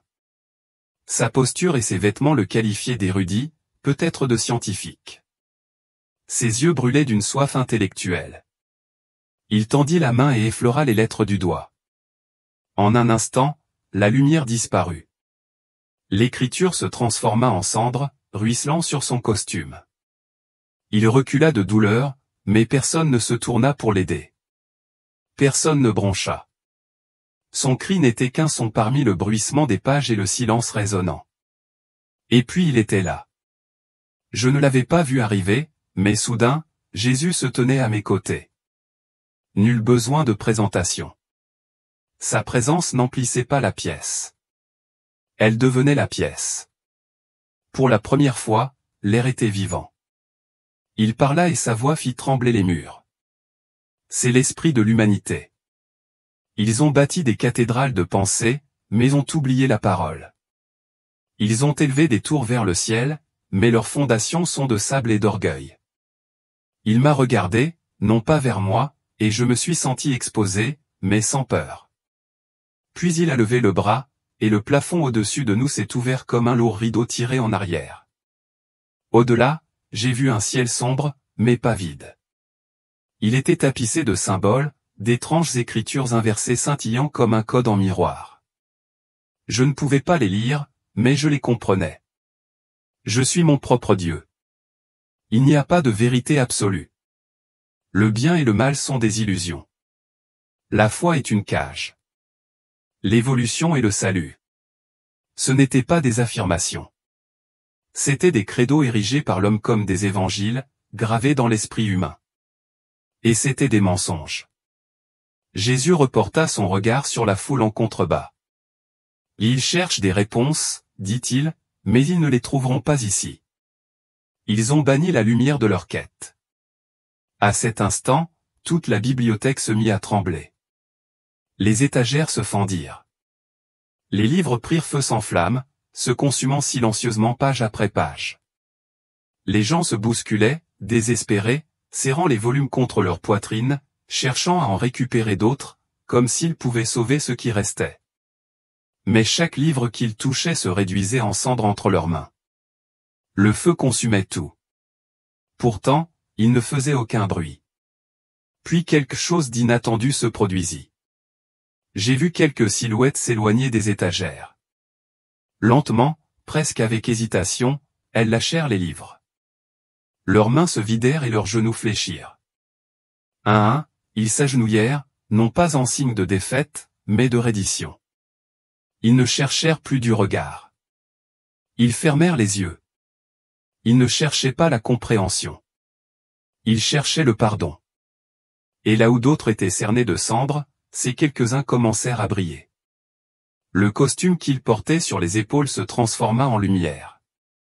Leurs larmes ne coulèrent pas de chagrin, mais s'élevèrent comme une vapeur vers le ciel. Jésus les désigna du doigt. Ceux-ci seront les premiers à voir, dit-il, car ils ont renoncé à l'intelligence pour commencer à croire. Puis un grand vent, froid, pur et définitif, balaya toute la salle. Les étagères s'effondrèrent. Les livres disparurent. Les inscriptions lumineuses s'éteignirent. Les murs se désintégrèrent. En quelques secondes, ce qui avait été une immense salle sacrée de la connaissance devint une étendue de cendres stériles s'étendant à l'infini dans toutes les directions. Il ne restait plus aucune structure, seulement le silence et la poussière grise. Et pourtant, au centre de tout cela, le Christ se tenait immobile et imperturbable. Il se tourna vers moi, ses yeux comme un feu et une miséricorde mêlés, et parla de nouveau. L'orgueil est le premier poison. C'est ici que tout commence. Et j'ai compris que la fin du savoir n'est pas l'ignorance. C'est l'orgueil. Celui qui remplace l'humilité par l'autosuffisance, la foi par l'arrogance et la vérité par l'opinion. Sans lumière, même les plus grands esprits deviennent des tombeaux, et seuls ceux qui s'agenouillent le deviennent. Seuls ceux qui reviennent à la parole se lèveront avec des yeux qui voient. Puis tout changea à nouveau. Je me retrouvai devant un immense portail de pierre vivante. Au-delà, il y avait des ténèbres, mais des ténèbres mouvantes, qui respiraient. Jésus me prit la main. Maintenant, je vais te montrer ce qui va arriver, dit-il. Le temps de la tromperie a déjà commencé. La pierre vivante du portail s'ouvrit comme un souffle trop longtemps retenu. L'air qui en sortait était dense, non seulement d'obscurité, mais d'une odeur plus familière encore. L'odeur n'était ni celle du soufre ni celle de la mort, mais celle de quelque chose que je connaissais bien, comme l'odeur d'un vieux livre de théologie ou d'une image sainte jaunie. C'était l'odeur du sacré corrompu. Nous entrâmes. Le monde qui s'offrait à moi était le nôtre. Les mêmes villes, les mêmes lumières, les mêmes foules dans les centres commerciaux, les mêmes applications de prière et de méditation spirituelle en ligne. Mais quelque chose était différent. Je ne l'ai pas vu immédiatement. C'était dans les détails, dans les sourires trop parfaits, dans les visages d'hommes et de femmes qui parlaient d'amour universel d'une voix monocorde et sans poids, comme s'ils récitaient une publicité. Les chairs étaient devenues des estrades, les accessoires de la Bible, le nom de Jésus, une marque pour apaiser les consciences. J'ai vu une église. Elle était remplie d'une musique parfaite, de lumière colorée, d'un jeune pasteur avec des baskets de collection et d'un micro invisible. Il parlait de l'amour de Dieu, mais n'évoquait jamais la croix, jamais le péché, jamais la nécessité de la conversion, seulement des paroles d'acceptation, d'être soi-même, de vivre soi-même. Jésus était une icône parmi tant d'autres. Personne ne le contestait, mais personne ne le suivait. Puis j'ai vu une autre scène. Dans un bois, un groupe de jeunes gens, vêtus de blanc, chantaient d'anciens hymnes, mais avec des paroles nouvelles, des phrases comme « Je suis la lumière, je suis le chemin ». L'un d'eux serrait un cristal contre sa poitrine. Un autre lisait des versets bibliques, des passages de la Tour et du Coran, proclamant que toutes les religions mènent à la même montagne. Jésus était à mes côtés, mais il était silencieux. Il observa avec tristesse. Je m'écriai intérieurement, « Pourquoi n'interviens-tu pas? Pourquoi ne les secoues-tu pas ?» Il répondit sans se retourner, « Parce qu'ils ont choisi de ne pas voir. » La grande tromperie ne s'impose pas. Elle est désirée. C'est le fruit mûr de l'orgueil spirituel. Ils veulent un Dieu qui leur ressemble, pas un Dieu qui les transforme. Puis j'ai vu une immense salle de conférence. Des chefs religieux de toute confession y signaient un traité de paix spirituelle mondiale. Un document qui unissait toutes les religions en une seule fraternité. J'ai aussi vu des évêques et des cardinaux. Certains riaient. L'un d'eux a déclaré, « Le temps des différences est révolu. Le seul dogme est l'amour. » Et tout le monde applaudit. Mais dans l'air, quelque chose crépitait comme un courant impur, comme un serpent levé sous un manteau doré. Jésus se tourna vers moi, son regard non plus seulement compatissant, mais flamboyant. Ils ont rejeté la vérité pour embrasser la tolérance. Mais ce n'est pas de l'amour, c'est de la complicité avec le mal. Soudain, les murs des églises et des mosquées, des temples et des synagogues commencèrent à se fondre en un seul édifice monstrueux, un temple sans visage. Au centre se trouvait un trône, mais ce n'était pas le Christ qui y siégeait. C'était une ombre, un être au visage changeant, qui changeait d'apparence selon qui le regardait.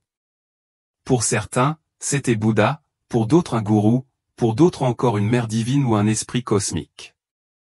Voici le cœur de la grande tromperie. Jésus a dit, « Le monde n'aura qu'un seul autel, mais ce ne sera pas pour moi. » Puis j'ai vu les millions de fidèles. Ils priaient. Ils chantaient. Ils s'embrassaient, mais ils étaient aveugles. Ils avaient tous un bandeau noir sur les yeux. Bientôt, avec du fil d'or. Ils pensaient voir, mais ils marchaient vers un précipice. Jésus tendit la main et, dans le silence, dit, « Quiconque n'est pas enraciné dans ma parole sera balayé. » Les fondations s'effondrent, mais ceux qui écoutent ma voix, je les préserverai. À ce moment-là, je vis de petits groupes isolés dans des cabanes, des caves, des lieux cachés. Ils avaient des Bibles usées, les genoux pliés, le visage marqué par les larmes. Ils étaient peu nombreux, mais leur lumière était plus forte que celle du faux temple. Leur chant n'était pas parfait, mais ils émurent le ciel. Jésus sourit. Le mensonge grandira, mais ma lumière aussi. Là où les ténèbres s'accroissent, mon feu sera plus fort. Regarde, Joey, le réveil commence. Le décor a changé.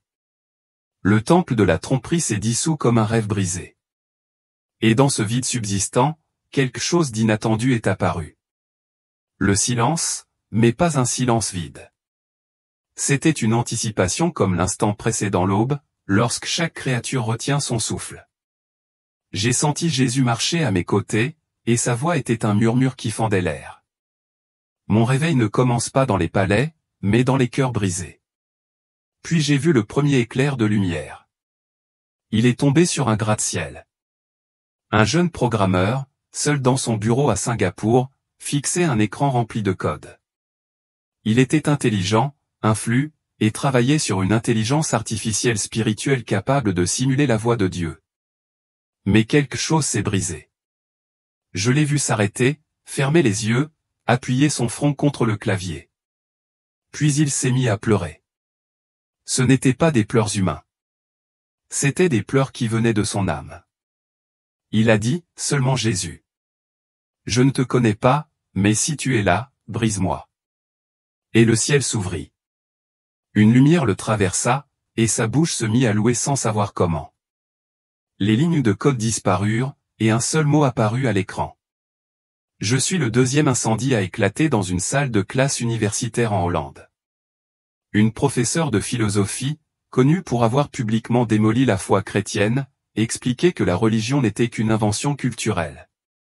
Mais, tandis qu'elle parlait, elle s'interrompit. Ses mains tremblaient, ses yeux s'emplissaient de terreur et de lumière. Elle porta une main à sa poitrine, tomba à genoux et s'écria, « Je me suis trompée. Je l'ai vu. Il est vivant. » Les étudiants rirent, certains filmèrent, mais elle ne les vit pas. Elle était déjà ailleurs. Jésus l'avait transpercée d'amour. Puis j'ai vu la lumière frapper un groupe de musulmans réunis pour la prière nocturne. C'était une petite mosquée dans le désert algérien. Ils sont tous tombés au sol en même temps, comme poussés par une force invisible. Un garçon s'est relevé le premier, les yeux grands ouverts, pleins de feu. « J'ai vu Issa », s'est-il écrié. Il était vêtu de blanc, les mains percées, et il m'a dit qu'il était la voix. Le muezzin tenta de l'arrêter, mais il était trop tard. L'éveil avait commencé là aussi. Le feu ne connaissait aucune limite. Je l'ai vu dans les sous-sols d'Hollywood, où deux jeunes actrices brûlèrent les scénarios qu'elles avaient signés pour l'argent et le succès. L'une d'elles déclara, « Je ne peux plus jouer ceux qui blasphèment Dieu. Je veux seulement chanter pour lui. » Les rires des agents, les contrats déchirés, les portes closes, et pourtant ils étaient libres comme des aigles en vol.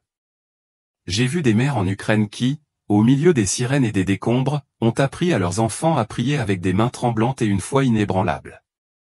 J'ai vu des enfants au Brésil descendre dans la rue avec des pancartes faites main.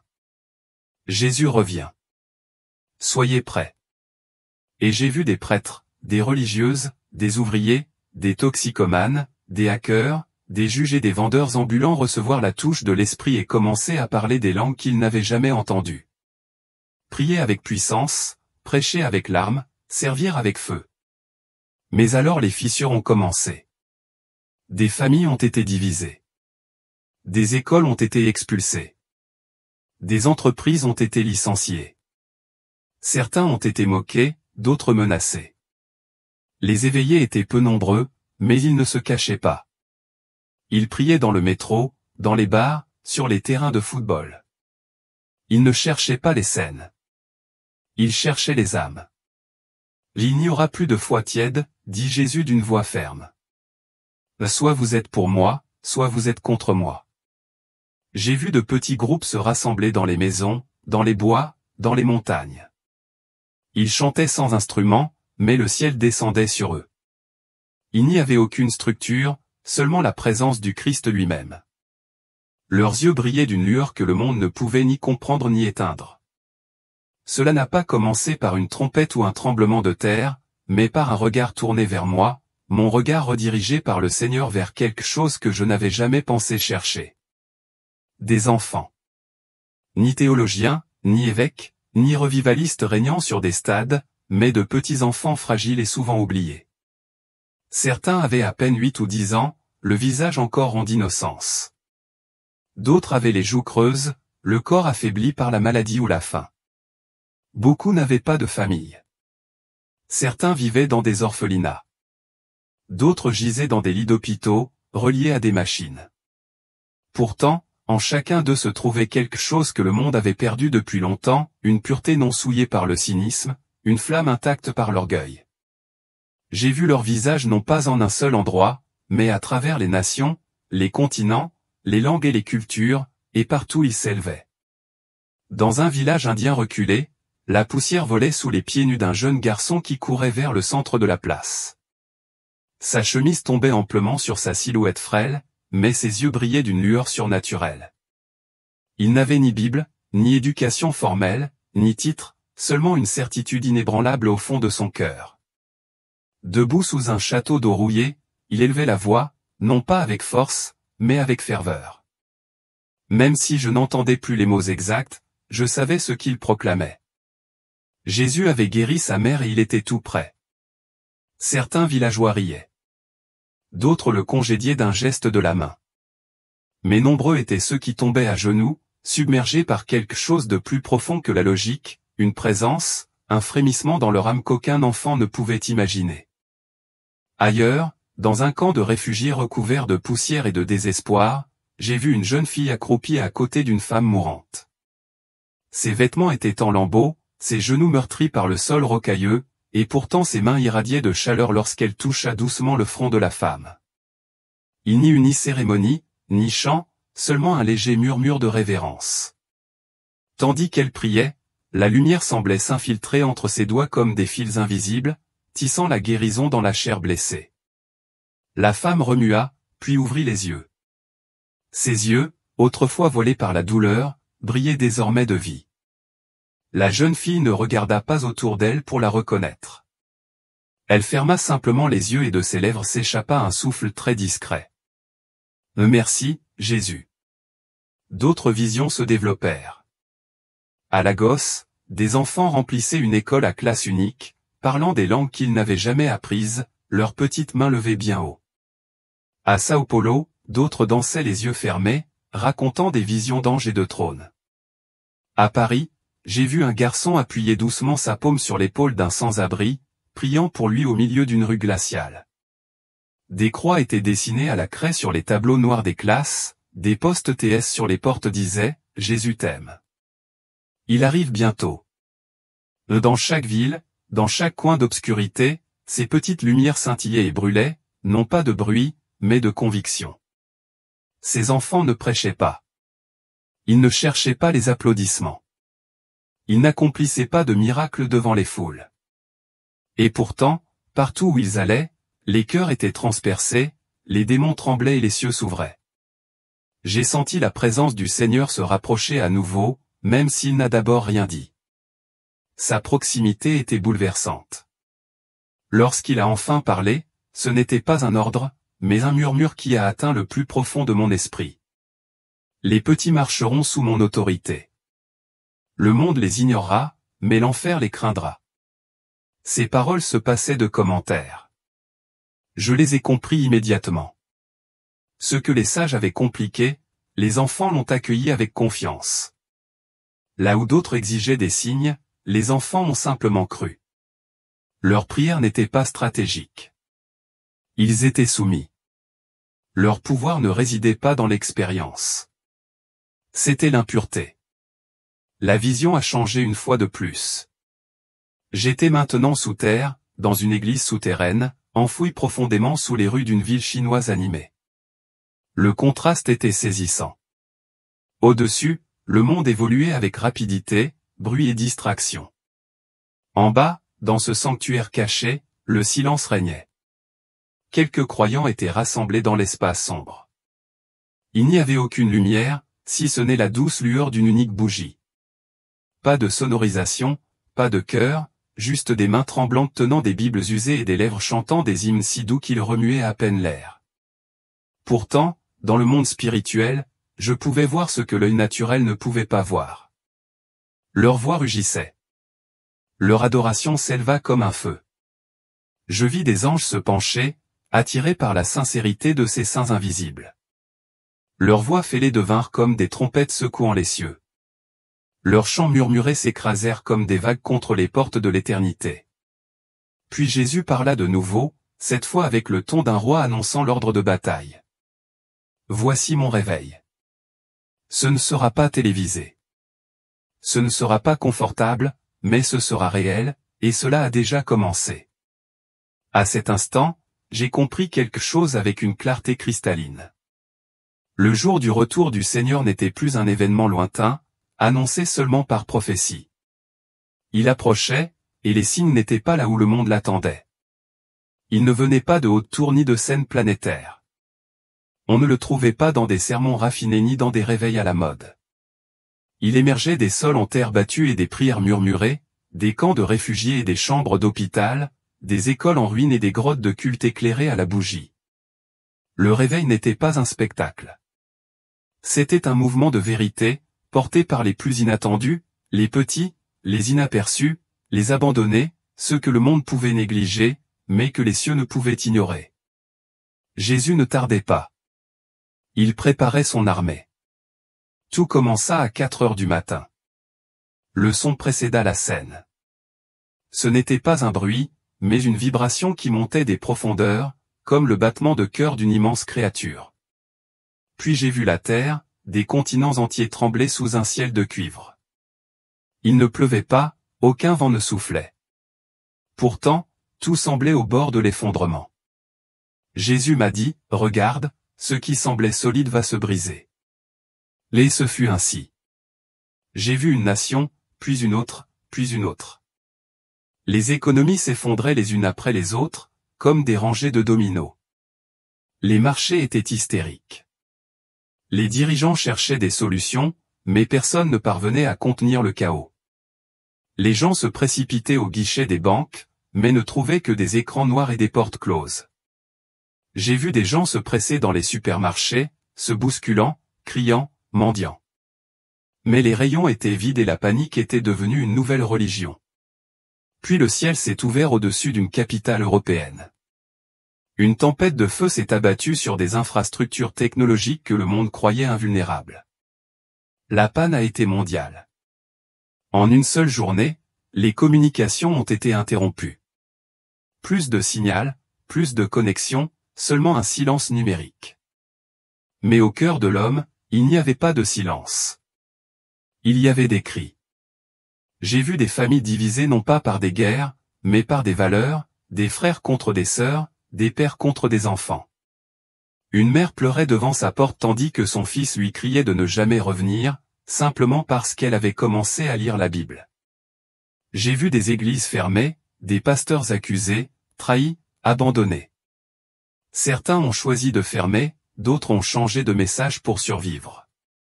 Mais ceux qui sont restés fermes ont été persécutés. Les fidèles qui croyaient encore à la parole étaient perçus comme des fanatiques, dangereux, désobéissants. Jésus m'a alors montré les fondements de ces vies.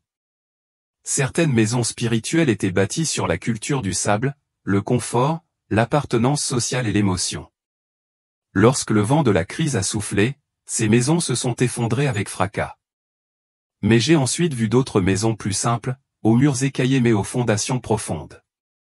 Celles-là sont restées immobiles. J'ai vu des parents apprendre à leurs enfants à prier sous des couvertures et des bougies. J'ai vu des personnes âgées avec la Bible sur les genoux tandis que la ville brûlait dehors.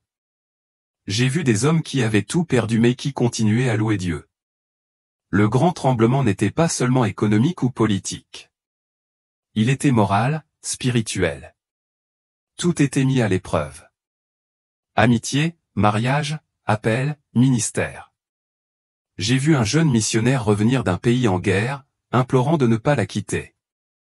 Il a répondu, « Je ne peux pas vivre avec un fanatique qui croit encore que Jésus est le seul chemin », elle a fermé les yeux.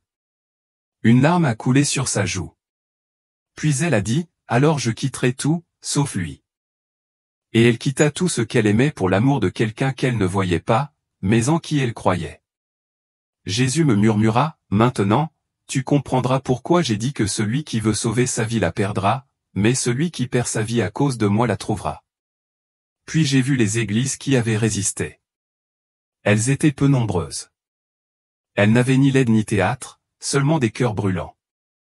Ils chantaient de vieux cantiques, souvent a cappella, mais le ciel descendait sur eux comme la rosée. Ils étaient persécutés, mais remplis de paix. Ils n'étaient pas nombreux, mais profonds.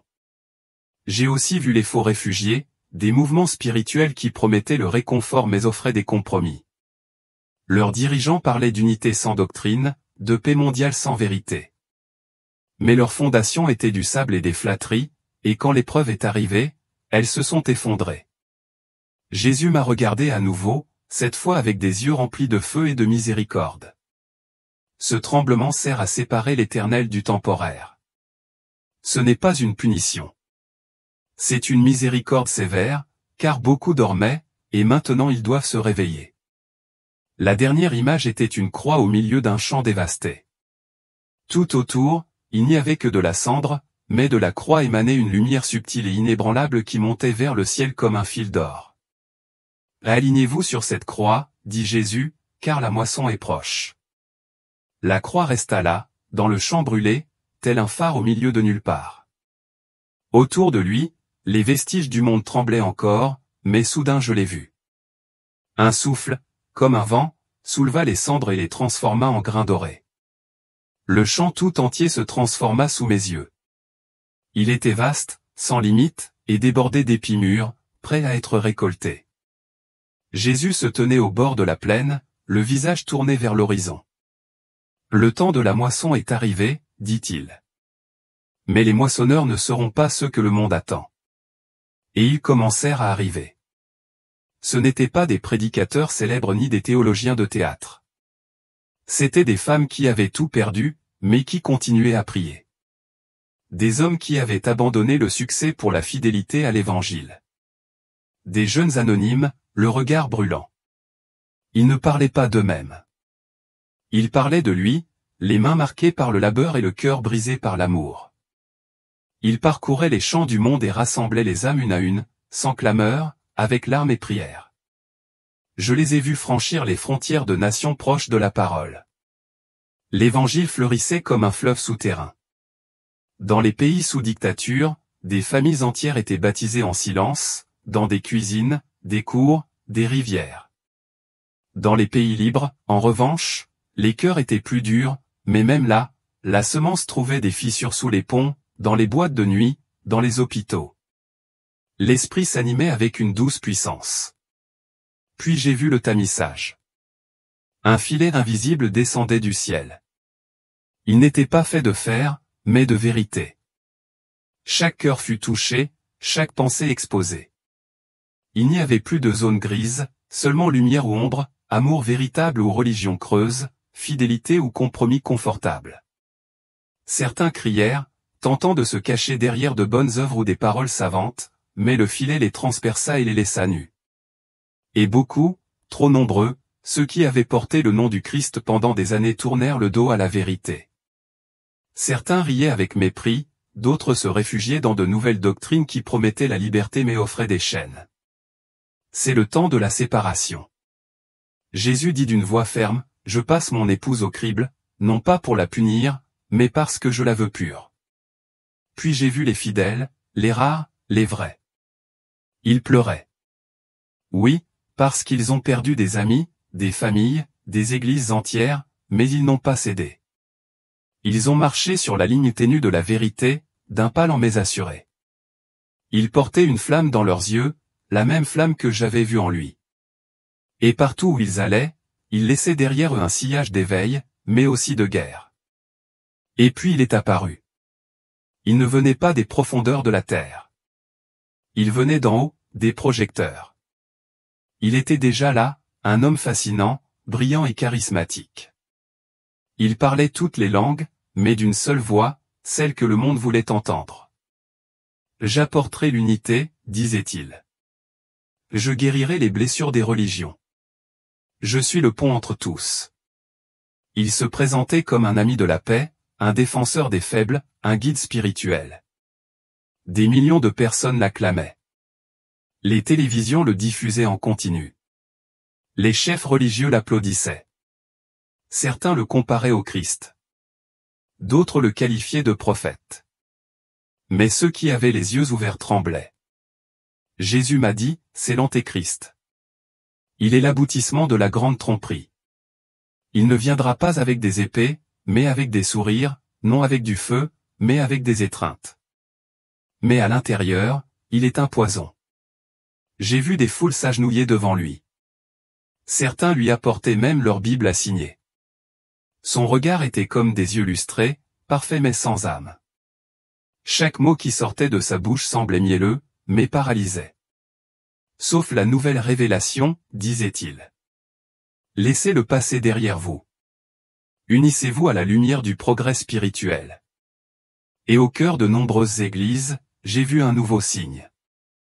Le Christ n'est pas le seul chemin. L'amour est le chemin. Et la vérité a été crucifiée à nouveau. Cette fois, à l'intérieur des églises. Jésus m'a alors montré un petit groupe caché dans les bois, une Bible usée, une bougie vacillante, du pain rompu et des chants faibles mais vrais. Ceux-ci sont à moi, dit-il. Je les ai réservés pour la fin des temps. Ils ne plieront pas. Ils ne se vendront pas. Et ils ne seront pas seuls. La dernière vision était un cri venu d'en haut, comme une trompette céleste, comme l'appel d'un général avant la bataille. Puis le silence, mais ce silence avait le goût de la victoire imminente. Jésus me regarda. Bientôt, tous les genoux fléchiront, mais d'ici là, restez éveillés et tenez bon. Le ciel ne s'est pas fermé brusquement. Ce n'était pas comme un réveil. C'était comme se vider lentement de quelque chose à quoi j'aurais voulu m'accrocher pour toujours. La lumière a commencé à reculer comme la marée au coucher du soleil. Et le visage de Jésus, qui avait été proche de moi à chaque instant, commença à se voiler, non pas à cause de la distance, mais à cause d'une gloire trop grande pour rester gravée dans le cœur humain. Le temps est accompli, dit-il d'une voix claire. Tu dois revenir, non pas pour raconter une vision, mais pour sonner l'alarme, une invitation, un appel au réveil. Tu es témoin non pas de l'avenir, mais de la vérité. J'essayais de répondre, mais les mots restèrent coincés dans ma gorge. Comment dire oui à quelque chose d'aussi immense sans trembler? Comment retourner parmi les hommes après avoir marché avec Dieu? Alors Jésus s'est penché vers moi et son visage s'est approché si près que j'ai senti son souffle comme un vent sur mes os. Tu ne seras pas seul. Chaque fois que tu témoigneras, je te parlerai. Chaque fois que tu douteras, je te le rappellerai. Chaque fois que l'obscurité se resserre autour de toi, je serai le feu en toi. N'aie pas peur du monde. Crains le silence. Puis son doigt toucha ma poitrine, juste au-dessus de mon cœur. Une étincelle parcourut mon être, comme si quelque chose était gravé en moi. Je ne comprenais pas ce que c'était sur le moment, mais je sais que depuis, je n'ai plus pu me taire. Et puis le rideau est tombé. Le retour à mon corps ne s'est pas fait en douceur. C'était comme être précipité du haut d'une montagne. Une secousse soudaine, une douleur aiguë dans la poitrine, puis les voix humaines, les vraies, perçant le brouillard. Il revient. Il a un pouls. Il est vivant. Mes yeux se sont ouverts brusquement, lumière stérile, odeur de désinfectant, gens en blouse. Mais en moi, le feu ne s'était pas éteint. Je le sentais vibrer dans mes os et mon sang comme un écho de ce que j'avais vu. Les heures passèrent, puis les jours. Les médecins ne parvenaient pas à expliquer mon retour. Moins 8 minutes et 11 secondes d'arrêt cardiaque et aucune lésion neurologique, aucune séquelle, seulement les yeux remplis de quelque chose qu'ils ne pouvaient interpréter. Ils me posaient des questions. Ils cherchaient des réponses scientifiques. Mais ce n'était pas une question de médecine. C'était une mission. Quand je me suis enfin retrouvé seul dans cette pièce, assis, avec une voix ténue, j'ai simplement dit, « Jésus, je suis prêt. » Et depuis, je parle. Je parle dans les cafés, dans les trains, aux arrêts de bus, dans les couloirs des hôpitaux, au milieu des larmes de ceux qui ont tout perdu, au milieu des silences de ceux qui ne croient plus en rien. Et chaque fois que je sens sa présence derrière mes paroles, telle une armure invisible, je raconte ce que j'ai vu, la grande tromperie, le réveil, le tremblement, la moisson, le criblage, l'antéchrist. Mais surtout, je parle de lui, de son regard, de son amour qui brise les os pour les reforger, de son retour. Car il reviendra et il n'y aura pas de temps pour se préparer à la dernière minute. C'est maintenant le temps du repentir. C'est maintenant le temps du feu. C'est maintenant le temps où les enfants de Dieu doivent se lever. Je ne suis pas un prophète. Je ne suis pas un saint, mais j'étais mort. Et maintenant je vis. Je vis pour avertir. Je vis pour réveiller. Je vis pour crier que le Christ est la seule ancre. Quand tout le reste s'effondrera, il n'y aura plus d'autre voie. Il n'y aura pas d'autre nom. Il n'y aura pas d'autre salut. Le temps presse, mais la lumière est déjà là. Elle brille parmi les simples, parmi les petits, parmi les derniers, et rien ne pourra l'éteindre. Je suis revenu, mais pas pour moi. Je suis revenu pour vous qui lisez, pour vous dire qu'il n'est pas trop tard. Peu importe ce que vous avez fait, ce que vous avez cru, qui vous avez blessé ou ce qui vous a été enlevé. Si vous avez encore du souffle, vous avez encore une vocation. Ouvrez les yeux. Ouvrez votre cœur. Le chant est prêt. Notre roi est sur le point de revenir. Frères et sœurs, si vous êtes arrivés jusqu'ici, ce n'est pas par hasard. Ce témoignage est un appel. Indiquez dans les commentaires d'où vous écoutez. Je veux savoir qui vous êtes, d'où vous regardez, d'où le Seigneur vous a fait entendre ce message. S'il a touché votre cœur, ne le gardez pas pour vous. Envoyez-le immédiatement à vos familles, à vos amis, à ceux qui sont loin de Dieu. Faites-le maintenant avant que le silence ne recouvre tout à nouveau. Et si ce n'est pas déjà fait, abonnez-vous à la chaîne et activez la cloche pour ne pas me suivre, mais pour rester éveillé et ne manquer aucun appel du ciel. Le temps presse, mais il n'est pas trop tard. Préparons-nous ensemble. Après avoir écouté le témoignage de Joï, une vérité résonne plus fort que tout le chaos, la tromperie et les secousses dont il a été témoin, Dieu continue de parler. Même dans un monde qui s'effondre lentement, il continue de parler à travers les petits enfants, à travers les murmures des églises clandestines, à travers ceux que le monde a oubliés. Le jour du retour du Seigneur est proche. Les signes ne sont plus une question d'avenir. Ils se manifestent dès maintenant, parmi nous. Nous avons également reçu précédemment le témoignage puissant d'un homme qui a miraculeusement survécu à l'un des 6 événements prophétiques annoncés par le Seigneur.